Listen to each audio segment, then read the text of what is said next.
नमस्कार. Life lens and फिल्टरमध्ये सर्वांचं पुन्हा एकदा स्वागत आहे.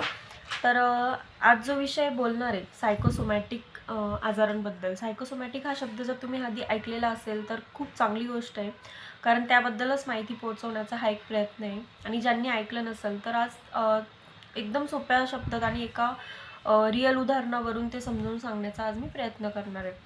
तर उदाहरण असं आहे, एक मंजिरी नावाची तरुणी आहे. तिचं वय 23-24 आणि कॉलेज पूर्ण झाल्यानंतर त्याच कॉलेजमध्ये लेक्चरर म्हणून ती जॉब करत होती.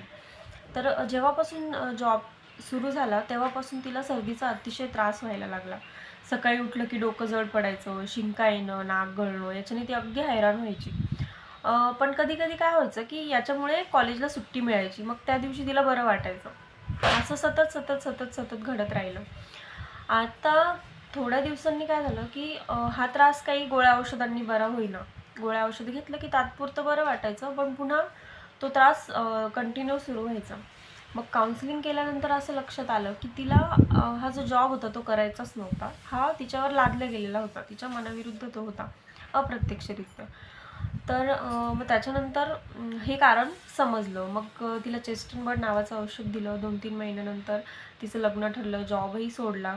आता तिचं सगळं व्यवस्थित चालू आहे. म्हणजे सांगण्याचं उद्देश काय आहे की आपल्याला काय वाटतं की एखादी आपल्यासोबत हे होतं, आपल्याला त्रास होतो, सर्दी असेल, डोकेदुखी असेल, त्वचेचा एखादा आजार, सारखं सारखं तोंड येण्याचा आजार, अशा प्रकारचे जे आजार आहेत ते आपल्याला सतत सतत व्हायला लागले आणि गोळ्या औषधांनी ते जर बरे होत नसतील तर त्याचं एक कारण हेही असू शकतं की आपल्या मनात ज्या घडणाऱ्या नेगेटिव्ह गोष्टी आहे किंवा एखादी गोष्ट आहे जी आपल्या मनाविरुद्ध घडते आणि ती आपल्याला, आणि ही गोष्ट आपल्याला तेव्हा रिअलाईज नाही होत की ह्या आजाराचं कारण हे असू शकते, किंवा आपल्याला एवढं तेव्हा ते हे काय बोलतो तीव्र पण वाटत नाही कारण की हे असू शकते म्हणून, पण ते आपल्या मनात घडत असतं.